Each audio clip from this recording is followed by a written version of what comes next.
Hello student, good morning.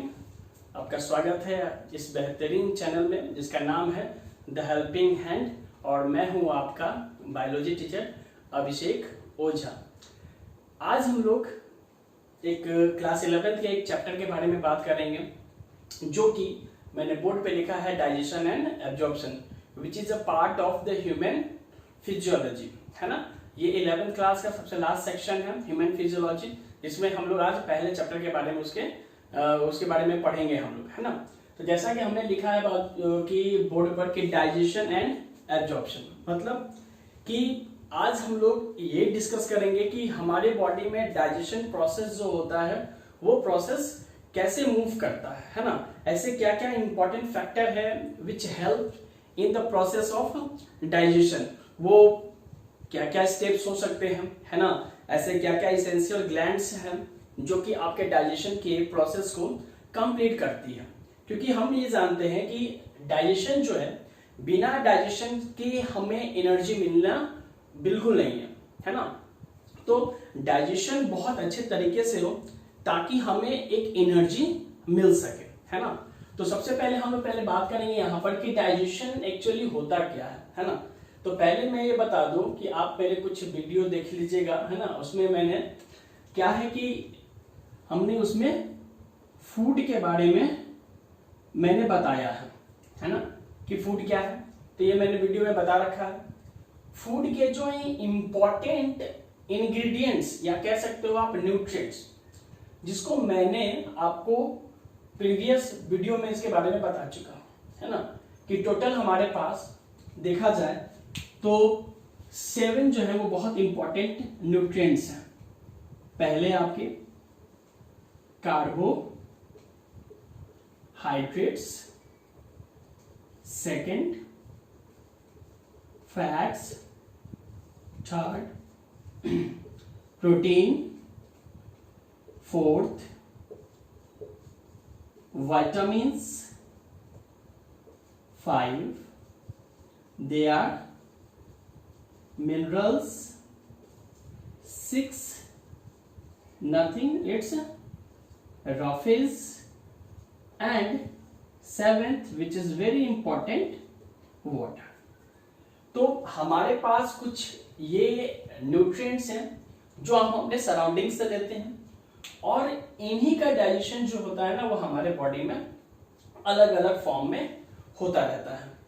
तो सबसे पहले मैं आपको ये बता दूं कि इसमें जो चीजें जो होती हैं, जो चीजें हैं जो डायरेक्ट डाइजेस्ट होती हैं, जैसे आप ये देखो कि कार्बोहाइड्रेट, फैट, प्रोटीन, इनका हमारे बॉडी में क्या होता है, डाइजेशन होता है।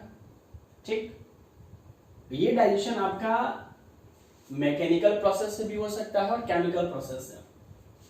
अगर हम ये बात करें विटामिन्स, मिनरल्स एंड वाटर, है ना, ये जो चीजें हैं वो डायरेक्ट क्या होती हैं, वो डायरेक्ट आपके बॉडी में एब्जॉर्ब होता है। कहने का मतलब vitamins, minerals, water, they are not taking participate in the process of digestion, they are directly mixed with the blood। रही बात रफेज, तो बाबू ये आपको पता है कि ये हमारे बॉडी में क्या है, ये है नॉन डाइजेस्टेबल, ये आपके बॉडी में डाइजेस्टेबल नहीं है। अगर आप चाहते हैं कि ये चीज भी हमारे बॉडी में डाइजेस्ट हो तो आपको अगले जन्म में रूमिनेंट्स बनना होगा, है ना। तो आप रूमिनेंट्स बन जाओ, ये भी आपके बॉडी में क्या हो जाएंगे, डाइजेस्ट हो जाएंगे। लेकिन एक चीज आप देखो कि ये चीजें हमारे बॉडी में नॉन डाइजेस्टेबल है, but literally they are very important for our smooth digestion. ये बहुत जरूरी है कि ये हमारे बॉडी में इसका कंज्यूम हो ताकि हमारे बॉडी में डाइजेशन का प्रोसेस जो वो वेरी स्मूथ हो, है ना। तो डाइजेशन में हमें कहीं ना कहीं इन सभी चीजों को ही अलग अलग फॉर्म में हमें स्टडी करना है कि ऐसे क्या क्या हमारे बॉडी में मैकेनिकल और केमिकल प्रोसेस है कि कार्बोहाइड्रेट, फैट और प्रोटीन का डाइजेशन जो होता है हमारे बॉडी में अलग अलग फॉर्म में होता है। आपको जान के भी ये हैरानी होगी कि आप जो कुछ भी खाते हो, है ना, तो उसका एक मोनो मोनो नहीं कह सकते हैं, सॉरी, एक मिनिमम जो उसका लास्ट पोर्शन है ना, वहां तक वो डाइजेशन जो होता है वो कंप्लीट होता है। तो इन सब चीजों के बारे में हम लोग क्या करेंगे, आगे पढ़ेंगे। तो सबसे पहले हम ये देखेंगे कि भाई फूड जो है, फूड तो बहुत इंपॉर्टेंट है। तो फूड जो है which is a kind of the fuel of our body. Food क्या है, फ्यूल है। आपके बॉडी में जितना ज्यादा फूड, समझिए कि आपके बॉडी में उतना ही ज्यादा फ्यूल। जैसे जैसे फूड का ब्रेकडाउन होता चला जाएगा, फ्यूल धीरे धीरे कम होती चली जाएगी और आपका एनर्जी लेवल भी क्या होता चला जाएगा, कम होता चला जाएगा। दूसरी चीज कि if we talk about the unit, है ना, कि यूनिट क्या हो सकती है, तो फूड का जो हमारे बॉडी में यूनिट है वो है आपका ATP, है ना, which is called adenosine triphosphate. Adenosine triphosphate ये हमारे बॉडी के अंदर फूड का एक यूनिट का काम करता है ना। आगे हम लोग पढ़ेंगे, ठीक है। तो ये जो है वो बहुत इंपॉर्टेंट चीज, अब इन्हीं का जो है वो हमारे बॉडी में डाइजेशन प्रोसेस होगा। देखिए बगल में क्या एनसीईआरटी में ये चीजें लिखी गई हैं, एब्जॉर्प्शन का हमारे बॉडी में बहुत ही ज्यादा इंपॉर्टेंट रोल है। कैसे भाई, जब आप एनसीईआरटी पढ़िएगा तो उसमें साफ साफ लिखा हुआ है कि डाइजेशन के बाद जो प्रोसेस होता है ना, वो तो एब्जॉर्प्शन कहलाता है। और बिना एब्जॉर्प्शन के डाइजेशन प्रोसेस नहीं है, या आप कह सकते हो कि बिना डाइजेशन के एब्जॉर्प्शन प्रोसेस नहीं, पॉसिबल नहीं है, ठीक है। तो सबसे पहले देखा जाए कि हमारे बॉडी में जो डाइजेशन है, तो डाइजेशन को हम लोग क्या कहते हैं, तो इसका मतलब है कि conversion of complex food into simpler form, ठीक है। तो conversion of complex food into simpler form is known as digestion, ठीक है। ये तो हमारा एक डेफिनेशन हो सकता है, लेकिन मेक इट अ पॉइंट कि इनका जो कन्वर्जन है, तो कन्वर्जन तो है ही, साथ साथ क्या होना पड़ेगा, उसे एब्जॉर्बेबल होना चाहिए। जब तक वो आपके बॉडी में एब्जॉर्ब नहीं होगा, डाइजेशन नहीं है ना। तो conversion of complex food into simpler form is known as digestion. साथ में वो हमारे सेल के थ्रू क्या होना पड़ना, उसको एब्जॉर्बेबल भी होना पड़ेगा, तब जा करके, है ना, एब्जॉर्बेबल। तो ये बहुत इंपॉर्टेंट पॉइंट है। तो ये हुआ आपका डेफिनेशन।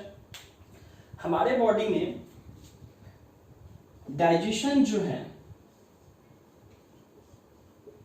डाइजेशन वो दो प्रोसेस के थ्रू होती है। आप कहिएगा कि सर दो प्रोसेस कौन सा है, हम तो सीधे खाना खाते हैं, पानी पीते हैं, सोते हैं, खेलते हैं, कूदते हैं, डाइजेशन चल रहा है, हमें क्या मतलब है कि डाइजेशन कितने तरह का हो। लेकिन जब पढ़ रहे हैं तो ये जानना जरूरी है कि आप खाना खाने के बाद कुछ भी कर रहे हो, आपकी activity, that time to important function running at the same time inside your body, है ना, but you not able to feel this, तो हमें ये फील कराना होगा। तो आप देखो कि डाइजेशन का जो पहला है ये है आपका मैकेनिकल, और दूसरा है आपका केमिकल। यानी कि हमारे बॉडी में जो डाइजेशन होगा वो दो प्रोसेस से कंप्लीट होगा। The first one is mechanical and the second one is chemical. Mechanical तो इंजीनियरिंग में पढ़ी जाती है है ना, उसका एक ब्रांच है मैकेनिकल। तो आप समझ जाइए कि इस मैकेनिकल का मतलब यह है कि कहीं ना कहीं फूड को हम लोग क्या कर रहे हैं, वो मैकेनिक की तरह, मशीन की तरह उसे हम लोग चीर फाड़ कर रहे हैं, है ना। ये तो डॉक्टर में चीर फाड़ है ना, तो उस पर ऊपर एक प्रेशर हम लोग दे रहे हैं, मशीन है ना, मैकेनिक। तो आप देखो कि जब लिखा हुआ है ना conversion of complex food into simpler, तो भाई कन्वर्शन जो होगा फूड वो मैकेनिकल से ही तो होगा, और जब मैकेनिकल जब हो जाएगा तब वहां पर केमिकल प्रोसेस से होंगे। तो मैकेनिकल में देखेंगे आप कि हमारे बॉडी में, एग्जांपल में हम लोग लिख सकते हैं यहां पर कि जो हमारे ऑर्गन्स हैं, खास करके आपके डक्ट जिनको कहा जाता है, डक्ट, एलिमेंट्री कैनल, तो ये जो है ये आपके मैकेनिकल्स प्रोसेस करते हैं डाइजेशन में। केमिकल में आपके आ जाते हैं एसोसिएटेड ग्लैंड, है ना। मैकेनिकल में आपको, जैसे मैकेनिकल ये नहीं कि है कि आप हथौड़ा ले लिए, हैमर, और उस हैमर से मार मार के खा रहे हैं, है ना। वो काम हमारा क्या करता है, वो हमारा टीथ करता है। टीथ है जो कि चिविंग मेस्टिकेशन का काम करता है, तो वो आपके मैकेनिकल। केमिकल में हम लोग एसोसिएट्स ग्लैंड के बारे में पढ़ेंगे। आप कुछ ग्लैंड्स के बारे में पढ़े हो, आपके पास कुछ नॉलेज है प्रीवियस क्लासेस में कि ग्लैंड्स क्या होते हैं। यहां भी हम लोग बात करेंगे कि ग्लैंड्स का मतलब क्या है and what is the difference between gland and the organ, है ना। डिफरेंस तो है ना दोनों, ऑर्गन और ग्लैंड में। आपसे कोई पूछेगा कि हमारे बॉडी का which one is the largest organ of the body, तो what will be your answer? The answer is skin. Later on, when the someone is asked that which one is the largest gland of our body, then our answer will be liver. मतलब organ अलग है, gland अलग है, लेकिन ये है हमारे शरीर के अंदर। इनके एक सिम्बायोटिक प्रोसेस है हमारे बॉडी में। अगर ऑर्गन का प्रोसेस स्लो होगा तो इसका इफेक्ट ग्लैंड पे पड़ेगा, ग्लैंड का प्रोसेस स्लो होगा तो इसका इफेक्ट हमारे ऑर्गन पे पड़ेगा, है ना। तो they are playing a vital role in our body. You can say that कि they forms a symbiotic relation. Okay, so तो डाइजेशन ये है। तो डाइजेशन में हमें ये मैकेनिकल और केमिकल के बाद हमें ये देखना है कि जब हमारे बॉडी में मैकेनिकल प्रोसेस होते हैं तो इस मैकेनिकल प्रोसेस में क्या क्या चीजें हमें पढ़नी है। तो इसके लिए हमें क्या पढ़ना पड़ेगा, तो इसके लिए कि हमें रोड मैप पढ़ना पड़ेगा, यानी कि रोड मैप से हमें ये सारा कुछ पता चल जाएगा कि डाइजेशन का जो प्रोसेस है ये कैसे कैसे मूव करते हुए जाता है ना। रोड मैप होना बहुत जरूरी है। आप अपने लाइफ की बहुत अच्छे जगह पर पोस्ट करना चाह रहे हो तो आपको भी एक अपना रोड मैप बनाना ही पड़ेगा कि स्टेप बाय स्टेप इस चीज को क्लियर करते हुए हम अपने जो ड्रीम है उनके बारे में सोच सकते हैं, उसकी जगह पर जा सकते हैं, पहुंच सकते हैं। तो इसमें हम लोग क्या पढ़ते हैं कि एक टर्म लिखा जाता है जिसको हम लोग क्या कहते हैं, डाइजेशन तो हो गया। अब ये जो है आपका कहते हैं डाइजेस्टिव ट्रैक। अब ये कौन सा ट्रैक है सर?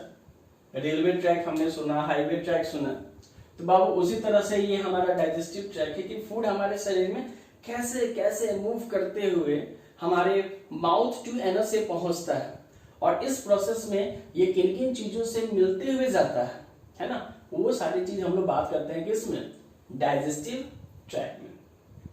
अभी जो डाइजेस्टिव ट्रैक है इसको हम ऐसे लिख दे कि इट स्टार्ट्स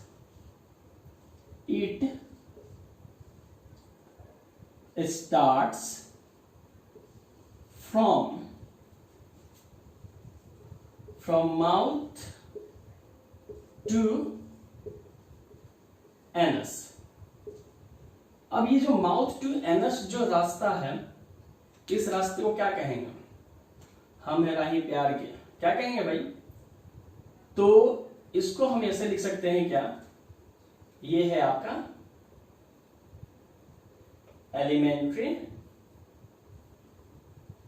एलिमेंट्री कैनल, यानी कि डाइजेस्टिव ट्रैक्ट स्टार्ट होगा आपके माउथ से, खत्म होगा एनएस, और इस पूरे जर्नी को हम लोग एक एलिमेंट्री कैनल के थ्रू पढ़ सकते हैं, which is also known as, इसे हम लोग क्या कहते हैं, गट भी कहते हैं, विच इज वेरी इंपॉर्टेंट, गट भी कहा जाता है।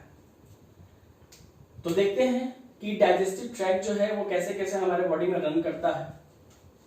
तो सबसे पहले हम लोग लिखते हैं यहां पर ऐसे कि ये हुआ आपका माउथ, यानी कि आपका मुंह कह सकते हैं, है ना। देन आफ्टर ये है आपके फेरिंग्स। जब आगे पढ़ेंगे तो फेरिंग्स के बाद एक एपिग्लोटिस जैसे स्ट्रक्चर्स को हम लोग डिस्कस करेंगे, वो आगे हमें पढ़ना है। उसके बाद है आपका ओइसोफेगस, देन है आपका यहां पर SPHINCTER स्पिंटर। ये आपको, ये हमारे बॉडी में बहुत इंपॉर्टेंट है, या यूं कहो कि जब ट्रैक चेंज होता है तो वहां पर स्पिंटर मसल्स हम लोग पढ़ते हैं। Then after stomach. अब स्टमक के भी पार्ट हैं, आगे पढ़ेंगे हम। स्टमक जो है हमारा, ये आपका पायलोरिक, फंडिक, कार्डियक और बॉडी, इन 4 पार्ट में डिवाइडेड है। अब ये स्टमक से कहां चला जाएगा फूड, ये चला जाएगा आपका स्मॉल इंटेस्टाइन, जिसका हिंदी में नाम क्या है, छोटी आंत है। अब देख लो, इसके बाद स्मॉल इंटेस्टाइन, इसके भी एसोसिएट्स पार्ट, डियोडेनम, जियोजेनम, इलियम, आगे पढ़ेंगे हम लोग, एक एक चीज को हम डिस्कस करेंगे। स्मॉल इंटेस्टाइन के बाद ये चला जाता है आपका लार्ज इंटेस्टाइन, ठीक है। देखिए, हर फील्ड, किसी फील्ड में जाइए, बायो का आपका बेसिक नॉलेज होना बहुत जरूरी है। अगर किसी भी सेक्टर में आप जाइए और क्वेश्चन ये आ जाए कि हिंदी में ही, कि हमारे शरीर में सबसे जो बड़ी आंत होती है ना, वो कौन सी होती है, ठीक, बड़ी आंत, इसमें ऑप्शन हो सकता है आपका स्मॉल यानी कि छोटी आंत, नामी है लार्ज इंटेस्टाइन तो बड़ी आंत, 2 और ऑप्शन दे दिया जाए। अब क्वेश्चन में लिखा हुआ है कि हमारे शरीर की सबसे बड़ी आंत क्या है, और टिक लगा के क्या आ जाएगा, बड़ी आंत, खत्म कहानी, है ना। नाम के पीछे मत जाइए, नाम है लार्ज, लेकिन सारा काम किसका है, स्मॉल। हाँ, स्मॉल और लार्ज किस बेसिस पे है वो आगे हम डिस्कस करेंगे, है ना। तो ये एक हमारा ट्रैक है, mouth, pharynx, oesophagus, sphincter, stomach, इसके पार्ट्स। जब स्टमक से निकलेंगे तो फिर आपको बीच में क्या पढ़ना है, स्पिंटर के बारे में पढ़ना है। फिर ये small intestine, large intestine. Large intestine have also their associates part, colon, rectum, anus, है ना। ये आपको it is also known as colon, ये कोलोन के नाम से भी जाना जाता है ना।